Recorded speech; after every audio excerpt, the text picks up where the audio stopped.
Found a nice little dock on the Hudson in Milton, New York.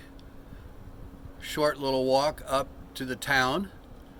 When I was heading up there to do a little grocery shopping, I met Dave and Rocco sitting on a little hillside just watching the day go by. I asked them how close the store was, and they said, well, it's a little bit.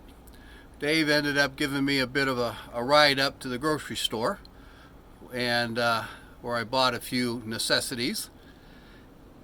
And he returned home, and I walked back down to the water. I needed to stretch the legs a little bit. And when I got back, they were still here.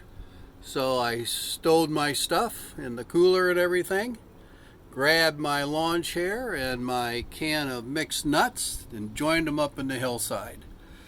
Dave, Rocco, and I just spent the evening shooting the breeze, talking about this, that, and the other thing. What a great day.